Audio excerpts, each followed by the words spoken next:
Liverpool Football Club are standing at a crossroad. After years of relentless pressing, high-octane chaos and emotional European nights, the next era of football after winning the Premier League is beginning to take shape. With Arne Slot in the spotlight, the question I want to ask in today's video is, how do we evolve the midfield for sustained success in the modern game? Now, this video isn't because I believe the midfield is poor, or we have aging players in the midfield, or even adding squad depth. For me, it's about reimagining how we can control football matches next season and beyond, how we can impose ourselves, and ultimately how we build a midfield that can define an era, not just respond to one. So as everybody already knows, I love the midfields of PSG, the Barcelonas, Vitinha, Pedri, João Neves, Fabian Ruiz, De Jong, Dani Olmo, Fermin. Like, there's so many good and talented, and most importantly for me, technical players within those types of midfields. With midfielders like this, you see something deeper than just talent.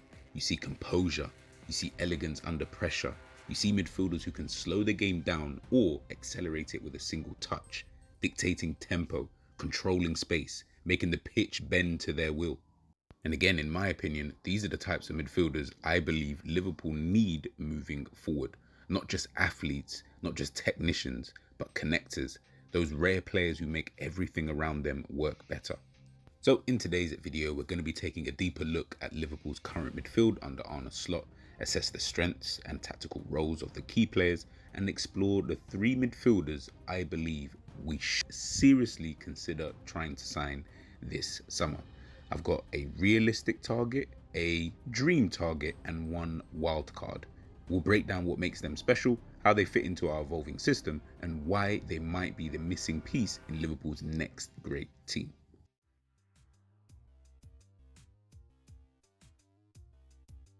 Arne Slot's first season at Liverpool offered a fresh tactical identity, one rooted in structure, patience, and positional control.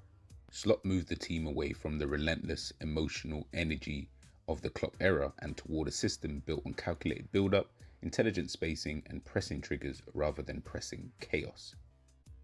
In midfield, that meant new roles and responsibilities, and the trio that emerged as Slot's go-to for the season was Ryan Gravenberch, Alexis Mac Allister, and Dominic Szoboszlai. They were tasked with making that shift work. Gravenberch in particular had a breakthrough season at Liverpool.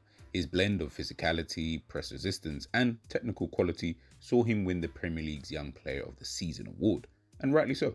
He became a key carrier in midfield, capable of breaking lines with his stride or threading passes through the pressure.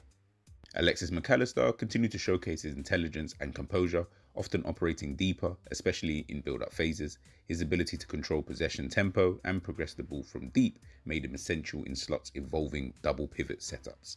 Szoboszlai, he brought the dynamism between the lines, and while his output fluctuated, his off-ball movement and intensity fit Slot's high-demand system very, very well. Collectively, they offered plenty: technique, stamina, and a bit of versatility in there. But there was still a missing piece for me, in my opinion. Against deep blocks or in moments when the press just could not be sustained, Liverpool sometimes struggled to control the rhythm. The midfield lacked a consistent, natural dictator, someone to slow the game down, pick the right moments, and orchestrate possession with clarity. Unlike the previous manager, Slot's system, like what he did at Feyenoord, depends on control. So for example, when you look at someone like Mats Wiefer, who played under Arne Slot at Feyenoord, forget the level of the player that you believe he actually is.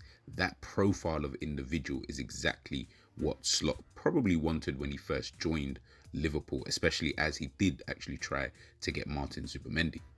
Again, Quinton Timber, during Timber's brother, again, he's another example. Players who are comfortable dropping into the back line, recycling possession, and pinning opponents with their passing range. That was central to how Feyenoord sustained pressure. At Liverpool, I don't really feel that profile really exists. Mac Allister can fill parts of the role, but it's not his natural game. And with Gravenberch and Szoboszlai, I don't really have the faith that those two players can actually bring that to the team. Neither of those kind of players are like metronomes. The pieces are almost all there, but one conductor, a midfield general, still feels like it's missing for me. And that's where the search begins.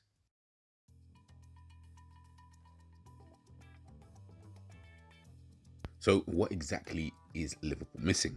Well, it's not really a goal scorer in the midfield. It's not really a destroyer because we have the likes of Endo who can do that. What I feel Liverpool lacks the most is a true controller. We're talking about a player who doesn't just play passes, but sets the entire tone of possession. Someone who offers constant availability, receives under pressure, dictates tempo, and can knit together phases of play without forcing it. Think of a Rodri at Manchester City, Vitinha at PSG, João Neves at PSG. In Arne Slot system, especially what we saw at Liverpool, control through the middle is essential. The midfield pivot isn't just a shield, it's a launch pad. The player needs to drop into the back line, help circulate possession, and give the team the composure to draw the press and then punish it. This profile needs to be comfortable playing on the half turn, resistant to pressure, and capable of progressing the ball both short and long. But equally, and this is important, they need tactical discipline. Slot's system thrives when spacing is perfect, when the pivot holds their position, and when transitions are prevented at the source. That's where, in my opinion, Liverpool was struggling at times last season. Too often, transitions exposed the backline, and there wasn't really a true anchor or a deep-lying player who could calm the game and manage the momentum.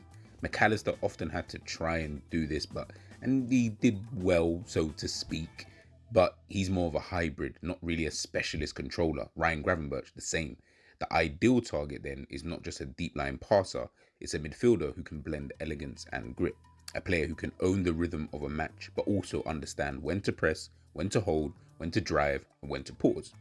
So with all that being said, let's look at some names that could be the answer to Liverpool's problems. Players that I feel can either come in and directly impact to the team and take the team to, I would say, another level. And there's of course the Wildcard, who I do believe might not come straight into the team as of right this very second, unless of course he does perform, but they can over time become a very, very good midfielder for Liverpool.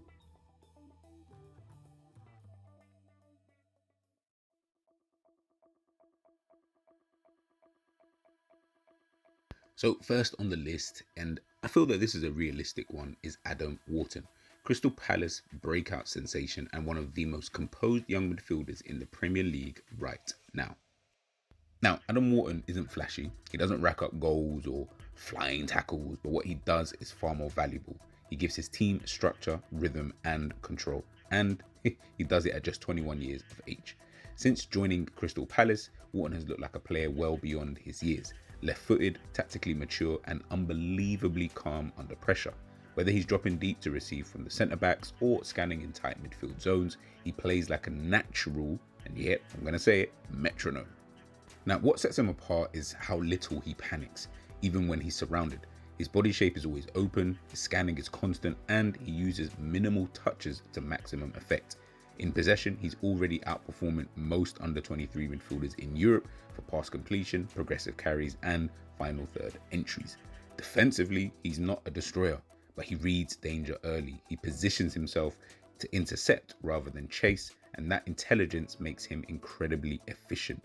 You won't see highlight reel tackles from Wharton, but you'll notice how the opposition struggles to build through him. Now, under Arne Slot, that's exactly what Liverpool need. Someone who can just keep the midfield a bit more balanced, builds calmly from deep, and frees up the runners ahead, especially players like Szoboszlai or McAllister or even Gravenberch, without needing to dominate the ball himself. And here's the key thing: he's gettable. Palace will demand a serious fee, and I do think it's going to be quite pricey, but Wharton wouldn't need the time to adapt to the league were he to come in. He's already doing it, and against the big opposition in the league as well. A controller profile, Premier League proven, and only just scratching the surface. Adam Wharton might be the smartest midfield buy Liverpool could make this summer.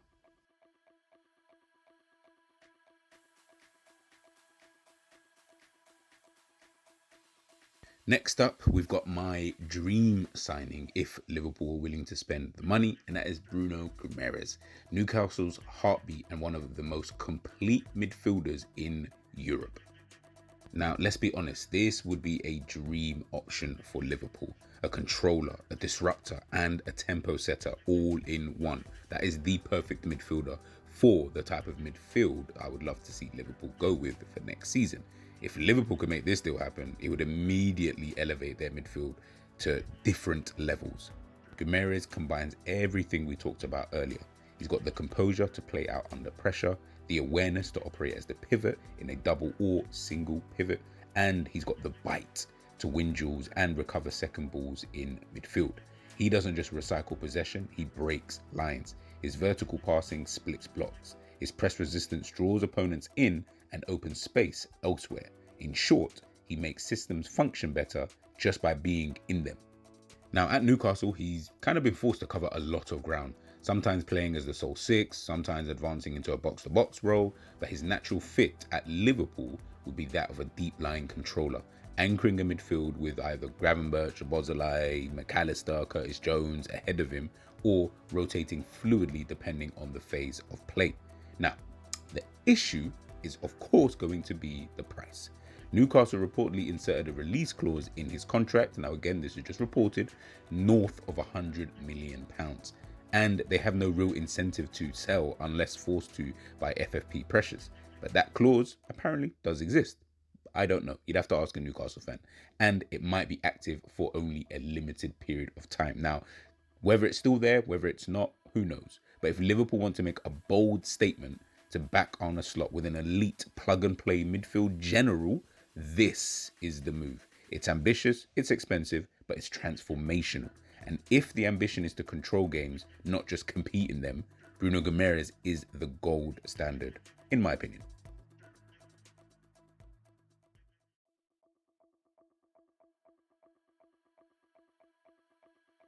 Last but not least is a player, as you guys can obviously see on your screens already, but he's a player who recently got relegated with Southampton. He's a player who was formerly of Sporting.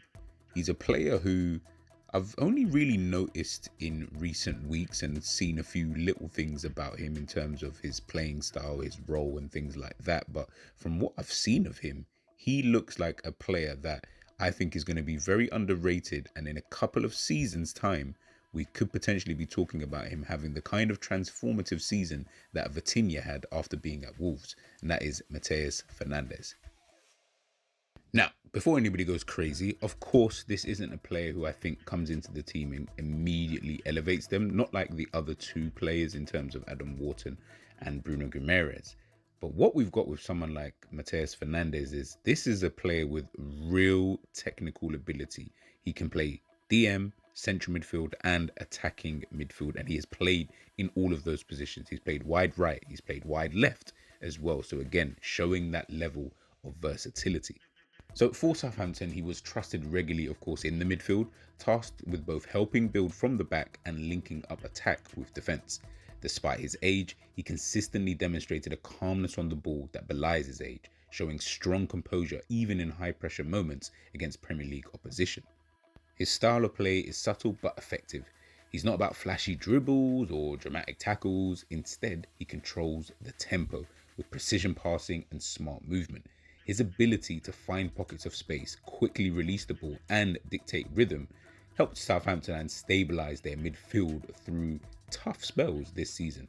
Now, physically, the step up to Premier League intensity was always going to be something that was going to be quite interesting with him, and especially with Southampton as well, just coming up from the Championship. But it's helped him to grow stronger, and he's a lot more resilient in comparison to how he was when he probably first came to Southampton. These are two crucial qualities for Liverpool's demanding system under Arne Slot. Now, I would say defensively, one area I would like for him to improve upon is probably his timing in duels, but he's got this tactical intelligence, means he can learn very, very fast. This blend of technical skill, developing physicality and tactical adaptability makes Matheus Fernandes a fascinating prospect for Liverpool. In my opinion, he fits perfectly into the profile of a young, mouldable midfielder who could be coached and developed into a key player over time, much like the long-term midfield talents I mentioned earlier, i.e. Vitinha, Pedri or João Neves. So in short, I don't feel that Fernandes is a ready-made solution, but Liverpool have already got a couple of players who are already playing in that position, who I feel could at least take over the mantle until we feel that he is ready. There is a high upside with this kind of player. He could bring both immediate depth and future starting quality to Liverpool's midfield. And I think he's the perfect complement to a Wharton and a Guimaraes, who are also on my shortlist. But again, let me know what you guys think in the comment section. This seems to be the summer where Liverpool are trying to turn themselves into real challengers, create some type of dynasty at this football club for the first time in a very long time. If Arne Slot is to build this new era of Liverpool dominance, one final piece is needed: a true midfield general. Whether it's Wharton's left-footed calm, Bruno's complete game, or the raw potential of a Fernandes, this is the type of player who defines eras, not just seasons. So I hope that by the end of this video, you guys now fully understand what type of player that I'm looking for in order for my Liverpool team to look like the team I feel it could become, and the team I believe could go on and be completely dominant for the next 5 to 8 years, just like Manchester City. But as I said before, guys, let me know your thoughts on these 3 players. Are there any other type of players you guys would like to see for Liverpool? Let me know in the comment section. I'll catch you guys soon. Peace.